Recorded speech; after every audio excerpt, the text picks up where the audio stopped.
I stared at my phone, rereading the text for the 5th time. So sorry, Amelia. We can't make it to your little wedding. The trip's just too far for such a small affair, it read. My own mother had sent that, followed by similar messages from my 3 sisters and 2 brothers. None of my family planned to attend my wedding. My fiancé David found me on our apartment's balcony, phone clutched in my hand, tears streaming down my face. What's wrong, Amy? He asked, kneeling beside me. His comforting hand enveloped mine, but even his warmth couldn't thaw the icy feeling in my heart. My family's not coming to our wedding, I whispered, my voice choked with emotion. Not a single one. David's expression darkened. We'd spent months planning our intimate ceremony, just 30 guests at a stunning cliffside location overlooking the Pacific Ocean. We prioritized quality and experience over extravagance in sheer numbers. They labeled it tiny, as if it were something shameful. Anger started to replace the initial hurt. Mom claimed it wasn't worth traveling for such a small gathering. David gently took my phone and read the messages. His jaw tightened as he scrolled. Those are incredibly hurtful, Amy. I'm so sorry, he said, his voice filled with sympathy. What my family didn't know, what nobody knew except David and me, was that our tiny wedding actually cost us over $400. David had discreetly sold his tech startup 6 months prior for a sum that still left me reeling. We'd chosen to keep this windfall private, hoping our loved ones would treat us as they always had. Let them think what they want, I declared, finally wiping away my tears. This day is about us, not them. But as the weeks ticked by, their rejection continued to sting. Each time I tried on my bespoke gown, which cost more than a high-end sports car, I thought of my sisters not witnessing me in it. When David and I sampled the menu crafted by the renowned Michelin-starred chef we'd hired, I pictured my father, who would have adored the perfectly aged prime rib. I can't believe they're being so superficial, my best friend Sarah exclaimed when I confided in her. She was helping me address the handcrafted invitations, each costing $200. Just because you're not having a huge ballroom bash, they think it's unimportant, she added, shaking her head. My mom actually questioned why we were even bothering with the ceremony if it was going to be that small, I replied, trying to maintain composure. She suggested we just go to the courthouse and have a nice dinner afterward. Sarah snorted with disbelief. If only she knew the truth, we could have easily invited hundreds of people and paid for their week-long stays at 5-star resorts. Money wasn't the issue. We genuinely craved an intimate, meaningful celebration with our closest loved ones. The painful reality was that almost none of those closest people were my blood relatives. 2 weeks before the wedding, my youngest sister Emily called. Hope surged. Maybe one family member had a change of heart. So I've been thinking about your wedding, she began, and I held my breath. Is there any way you could postpone it until next year? Maybe plan something larger that everyone could attend? Disappointment hit me like a physical blow. No, Emily. The wedding is in 2 weeks. Everything's finalized. It just seems selfish to have it so far away when you know Mom can't afford to travel right now, she continued, seemingly ignoring my statement. And with only 30 people, it's like you don't even want us there. I fought back, the words threatening to escape. My mother absolutely could afford to travel. She just returned from a luxury cruise with her friends. And I desperately wanted my family there. They were the ones who declined. I have to go, I said quietly and hung up. I went to our guest room, closed the door, and sobbed until my throat was raw. The night before our wedding, David found me on the balcony again. City lights twinkled below, and I was wrapped in a blanket despite the warm evening. Having second thoughts, he asked softly, sitting beside me. I shook my head. No, not about you, never about you. But he knew me too well. I keep thinking about tomorrow, how perfect it's going to be. The flowers, the food, the music, everything we've dreamed of, and not a single person from my family will be there to see it. David took my hand. I have an idea, he said slowly. It's a little petty, but it might make you feel better. I'm listening. I managed a weak smile. What if we have the photographer take some absolutely breathtaking photos, the kind that would grace the cover of a celebrity wedding magazine, and then we post them, not immediately, but maybe a month later, just a few that showcase exactly what your family missed. I considered it. That does sound petty. It is, he agreed. But sometimes petty feels good. I laughed, despite myself. Let's do it. The wedding day dawned bright and beautiful. Our cliffside venue resembled a dream, with delicate white flowers cascading over the custom-built platform where we would exchange vows. The ocean stretched endlessly behind, vast and blue. My dress, with its intricate beading and handmade lace, made Sarah gasp when she saw me. You look like a goddess, she whispered, helping me with the floor-length veil. As I waited to walk down the aisle, a strange calm washed over me. Yes, my family had chosen to be absent. Yes, it hurt more than words could convey. But looking at the small gathering of friends who had come, people who genuinely cared, I knew we'd made the right choice. When I saw David waiting, his eyes brimming with tears as I approached, everything else faded away. The ceremony was intimate and deeply personal, exactly as we'd envisioned. We'd written our own vows, and when David promised to be my family, always and forever, I felt the first crack in the wall of hurt I'd built around my heart. Our reception was held in a glass-walled pavilion overlooking the ocean. The sunset painted the sky in vibrant oranges and pinks, as we dined on 7 exquisite courses, paired with rare wines. Our 30 guests sat at one long table, adorned with thousands of white roses and candles. A string quartet played softly. "This is the most beautiful wedding I've ever seen," my old college roommate Jessica said wide-eyed. "It's like something out of a fairy tale." I smiled, thinking of my mother's dismissive text. Tiny, she'd called it. If only she could see the hand-painted silk tablecloth, the 24-karat gold flatware, the crystal glasses hand-blown in Venice. If only she could taste the caviar, the Kobe beef, the champagne costing $1,200. Later, as David and I shared our first dance on a floor crafted from imported Italian marble, I rested my head on his shoulder. "Are you happy?" he murmured against my hair. I considered the question. Was I happy? The day had been perfect, more than perfect. Our friends had showered us with love. The setting, the food, the music, everything was exactly as we'd imagined. And yet, an emptiness remained where my family should have been. "I'm happy to be your wife," I answered truthfully. The rest was complicated. He nodded, understanding as always. "Do you still want to go ahead with our plan? The photos?" I thought about my mother's text, my sister's casual dismissal, the assumption that our wedding wasn't worth attending because it was small. "Yes," I said firmly. "I definitely do." As the evening progressed, I relaxed, truly enjoying the company of our friends who had made the effort to be with us. We danced, laughed, and ate cake that cost more than my first car. The champagne flowed freely, and by the time we cut the magnificent 5-tiered confection, created by a pastry chef flown in from Paris, I felt pleasantly elated and genuinely happy. Our photographer, a sought-after professional who typically worked with celebrities, pulled us aside near midnight. "I've already got some previews to show you," she said, excitedly, scrolling through her camera. "These are straight from the camera, unedited, and they're incredible." She showed us a shot of our first kiss as husband and wife, the ocean stretching behind us, the setting sun creating a golden halo around us. It looked like a movie still, or the cover of a luxury wedding magazine. "Perfect," I said, meeting David's gaze. "That's definitely one to save for later." A spectacular fireworks display over the ocean, choreographed to our favorite music. As the sky lit up with bursts of white and gold, David wrapped his arms around me. "No regrets?" he asked. I watched the fireworks reflect on the water. "Just one," I admitted, "that they'll never know what they missed." He kissed my temple. "Oh, they'll know. In about a month, they'll definitely know." The honeymoon was even more extravagant than the wedding. 3 weeks island hopping on a private yacht through the Mediterranean, swimming in crystal clear waters, dining in secluded coves, and making love under the stars. It was blissful and perfect, and I almost forgot the hurt my family had inflicted. Almost, but not quite. A massive leather-bound book, filled with the most stunning images I'd ever seen. David and I spent an entire evening poring over it, reliving every moment. "They're ready," I said, looking at my husband. "The photos, are we really going to do this?"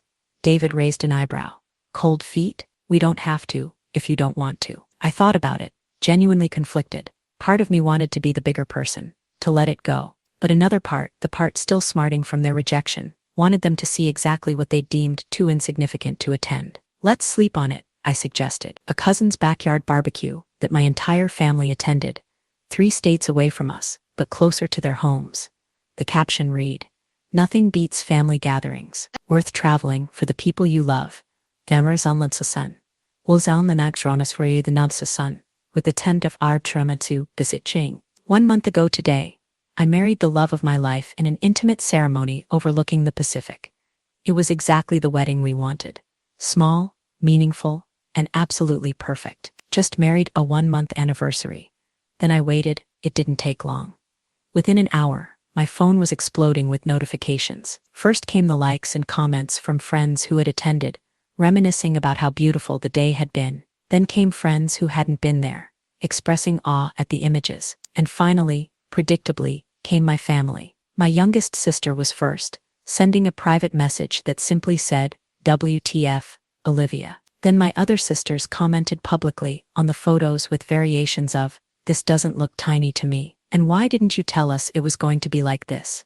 My mother called, sent it to voicemail. Then she texted, I need to talk to you right away. Please call me back. I showed the phone to David, who was working on his laptop beside me. He set it aside and read through the notifications. Feel good? He asked, his expression carefully neutral. I considered the question.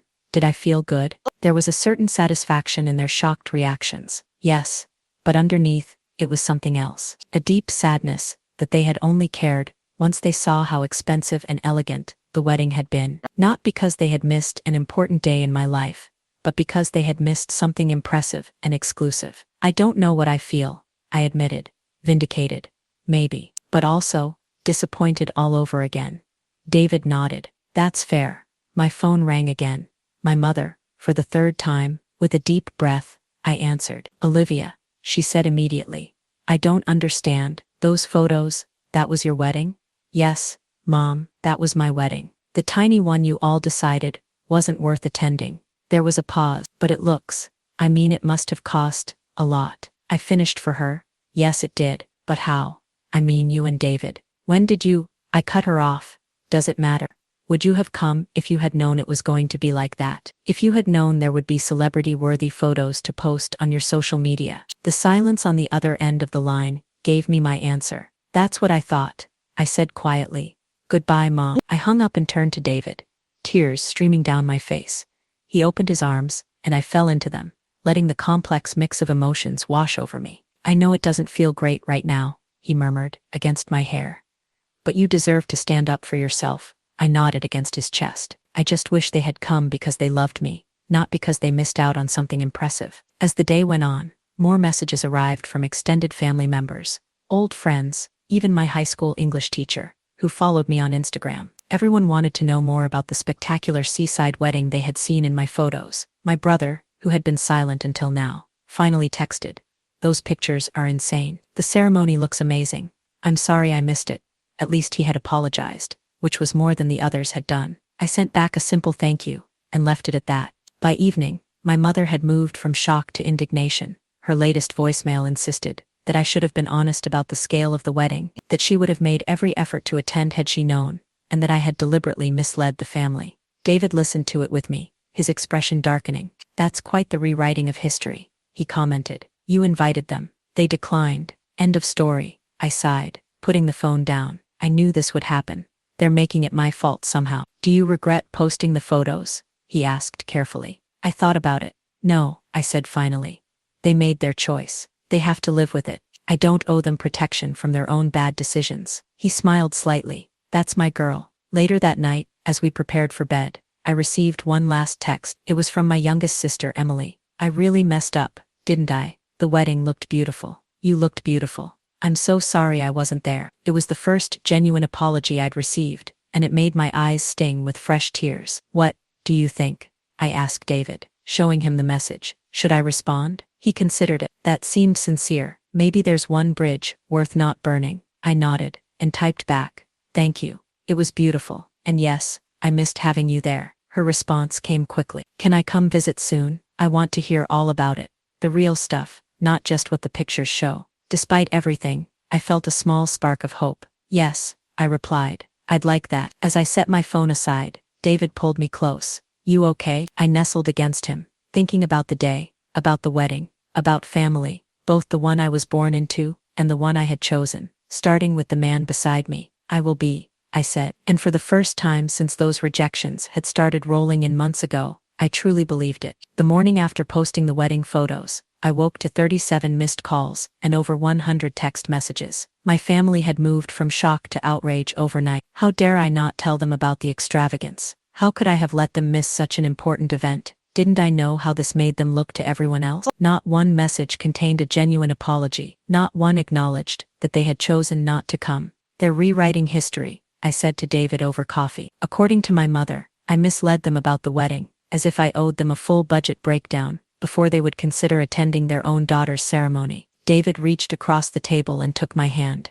What do you want to do? You can block them all for a while, if you need space. I shook my head. No, I think I need to have this out once and for all. My phone rang again, my oldest sister this time. With a deep breath, I answered, and put it on speaker, so David could hear. Olivia, she began without greeting. I can't believe you would do this to us. You made us look terrible. I did nothing to you, Kate. You chose not to come to my wedding, because you decided it wasn't worth the trip for something small. Those were your words, not mine. But you never told us. Told you what? That it was important to me? That I wanted my family there? Because I did tell you those things, and you still said no. There was a pause. You know what I mean. You never told us it was going to be so fancy. I closed my eyes, trying to control my anger. So you're saying you would only have come if you had known there was expensive food and flowers, that you needed the promise of luxury to show up for your own sister? That's not fair, Kate protested. Mom can't afford to travel all the time and Mom took a cruise last month, I interrupted. She posted pictures from 4 different countries. Don't tell me she couldn't afford a 2-hour flight. Another silence, then in a smaller voice. It looked really beautiful, Liv. It was, I said flatly. You missed it. After I hung up, David pulled me into a hug. You okay? I nodded against his chest. Actually, yes. It feels good to finally say these things out loud. Over the next week, similar conversations played out with other family members. My brothers were less confrontational, but equally self-justifying. My father, divorced from my mother for a decade, sent a card with a check and a note that read simply, "Congratulations, wish I had been there," as if he hadn't also declined the invitation. Only Emily, my youngest sister, seemed genuinely remorseful. She arrived for her promised visit 2 weeks after the photos went viral within her family and social circle. When I opened the door to her, she immediately burst into tears. I'm so sorry, Olivia. I can't believe I missed your wedding, because I thought it wasn't going to be impressive enough. Her honesty was refreshing after all the deflection from the others. I hugged her tightly. Come in. I have about 1,000 pictures to show you. Over glasses of wine, I walked her through our wedding album. She gasped at the details. The hand-painted place cards, the custom cocktails named after milestones in our relationship, the vintage car that had taken us from the ceremony to the reception. It's not just that it was expensive, she said quietly, studying a photo of the flower arrangements. It's that it was so perfectly you and David. I see that now. All these touches, they tell your story. I felt my throat tighten with emotion. That's exactly what we wanted. A day that reflected us, not some cookie-cutter production. I really screwed up, she said, looking up at me with tear-filled eyes. When I got your invitation and it said 30 guests, I just assumed, she trailed off, embarrassed. You assumed it wasn't worth your time, I finished for her. She nodded miserably. Mom kept saying it was going to be some quick ceremony at a park or something. She said, you were probably just trying to save money, and we could celebrate properly later. This was news to me. Mom said that. I never told her anything like that. I know that now, Megan said. After seeing the photos, I realized she had just made assumptions. We all did, and we were wrong. As much as it hurt to hear, I appreciated her honesty. Thank you for admitting that. You're the only one who has. The others are just embarrassed, she said. They know they messed up, but they're trying to save face by making it your fault somehow. And what about you? I asked. Aren't you embarrassed too? She looked me straight in the eye. Yes, but I'm more sad than embarrassed. I miss my sister's wedding, because I was shallow and thoughtless. I don't want to compound that mistake by being too proud to admit it. For the first time since this whole ordeal began, I felt a weight lift from my shoulders. Having just one family member acknowledge the truth meant more than I had expected. That evening, David joined us for dinner. He was cautious around Emily at first, protective of me, but warmed up when he saw her genuine remorse. Can I ask? Emily ventured after her second glass of wine. I mean, I know it's none of my business, but how did you afford all that? The wedding looked like it cost a fortune. David and I exchanged glances. We had kept his business success private for various reasons, including not wanting family members to treat us differently or ask for money. It did cost a fortune, David said simply. I sold my company last year. Emily's eyes widened. That little app startup? Someone bought it. He nodded.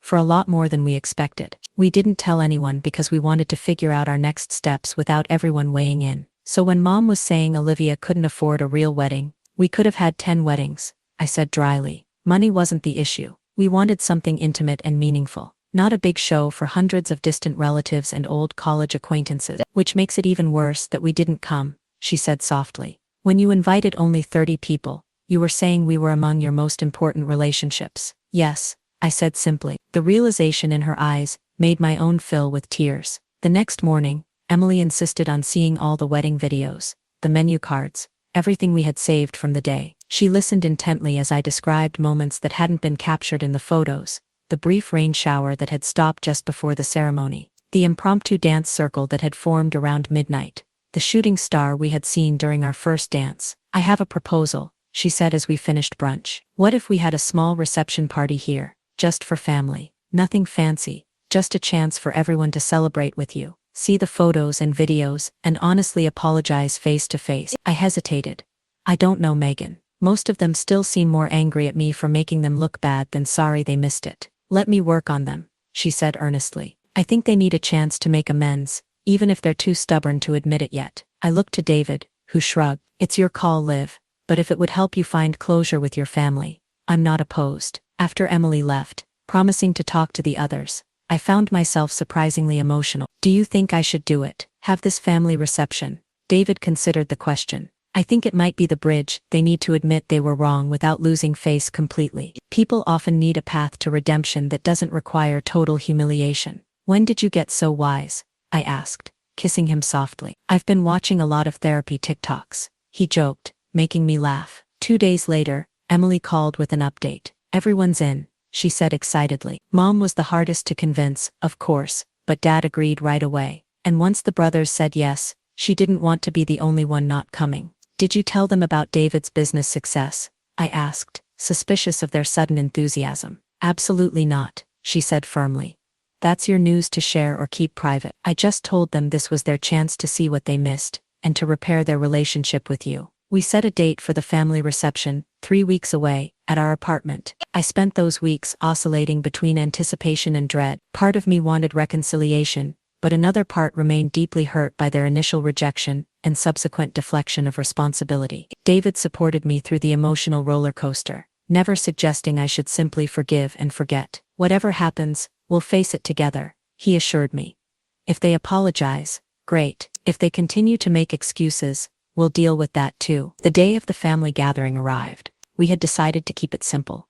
Good food catered from our favorite restaurant, the wedding album and videos ready to share, but no elaborate decorations or formal atmosphere. This wasn't a second wedding reception. It was a family meeting. My father arrived first, awkwardly presenting us with a crystal vase. Congratulations again, he said, hugging me stiffly. The photos were quite something.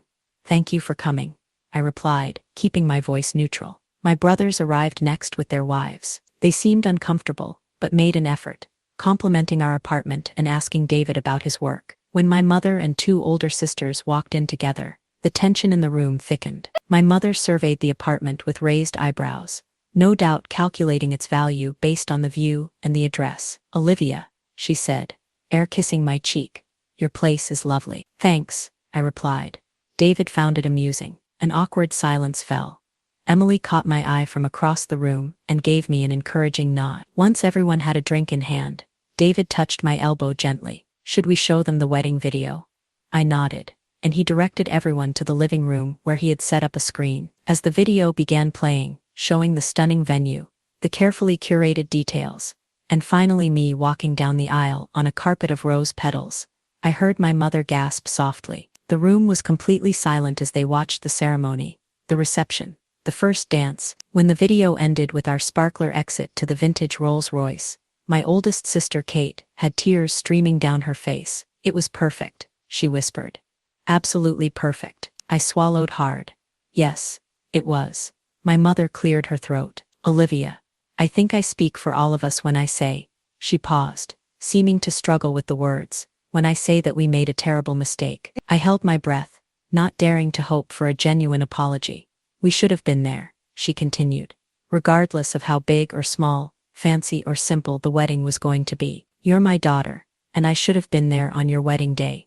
I felt tears threatening, but held them back. Yes, you should have. I'm sorry, she said, and the words seemed to cost her greatly. Truly sorry, not because the wedding turned out to be spectacular, but because I missed it, because I hurt you. One by one, my other family members offered similar apologies. Some were more graceful than others, and none mentioned the obvious fact that David and I had significantly more money than they had realized. Instead, they focused on the relationship damage they had caused, the special day they had chosen to miss. As the evening went on, the atmosphere gradually lightened. My brothers asked David about the honeymoon, genuinely interested in our experiences. My sisters flipped through the wedding album, asking about specific moments and guests. My father, in a quiet moment, told me he had never seen a more beautiful bride. When they finally left, loaded down with leftover food and copies of some wedding photos, I collapsed onto the sofa beside David. That went better than I expected, I admitted. He put an arm around me. Your mom's apology seems sincere. Eventually I agreed, once she got past her pride. Do you feel like things are repaired? I considered the question seriously. Not entirely. I don't think I'll ever forget that they all chose not to come, but it's a start. At least now they've acknowledged they were wrong, instead of trying to make it my fault somehow. A week later, a large package arrived at our door. Inside was a beautiful custom quilt, made from photos of the wedding, printed on fabric squares. A note from all my family members was attached. We can't go back and be there on your day, but we hope this helps you remember it always. With love and deepest apologies. I ran my fingers over the quilt, taking in the images, David and me during our first dance, the sunset over the ocean during our vows, the joy on our faces as we fed each other cake. It's beautiful, David said, examining it beside me, and unexpected. I nodded, feeling a complex mix of emotions. The quilt couldn't erase what had happened, but it represented a genuine effort to make amends. That night, as we lay in bed under the new quilt, David asked, any regrets about posting those photos? I thought about the question. The photos had caused a family crisis. Yes, but they had also forced a necessary confrontation that might otherwise have festered beneath the surface for years. No, I said finally. I don't regret it. Sometimes the truth needs to come out, even when it's uncomfortable. They needed to face what they did, and I needed to stand up for myself. He kissed my forehead. For what it's worth, I think you handled it all with grace. More grace than I would have managed in your position. I snuggled closer to him. The irony is, I would have been just as happy with a small courthouse ceremony if they had been there to witness it. It was never about the fancy details. It was about celebrating with the people who matter most. I know, he said softly. That's why I love you. 6 months later, we hosted a dinner party for our first anniversary. My entire family attended, bringing thoughtful gifts and genuine warmth. The wounds hadn't completely healed. Perhaps they never would, but we had found a way forward. My mother pulled me aside as she was leaving. I learned something from all this, she said, her voice uncharacteristically humble. I learned that showing up is what matters, not how fancy the occasion is, or what's in it for me, just being there for the people you love. I hugged her, feeling the last piece of ice around my heart begin to melt. Better late than never, Mom. As I closed the door behind our last guest, David wrapped his arms around me from behind. Happy, I leaned back against him, thinking about the journey we had been on, the beautiful wedding day, the painful family rejection, the messy path to reconciliation. Getting there, I answered honestly, one day at a time. He turned me in his arms, so I was facing him. You know what I was thinking? Maybe for our 5th anniversary, we could renew our vows. Small ceremony, just family this time. I smiled at the symbolism of his suggestion. A second chance, a healing ritual. I'd like that. As long as you're there. The rest is just details. I'll be there, he promised. Wild horses couldn't keep me away. Intimate, meaningful, and filled with genuine love. The kind of love that can weather rejection, stand firm in its worth, and still leave room for reconciliation. Not tiny at all, but immeasurably vast.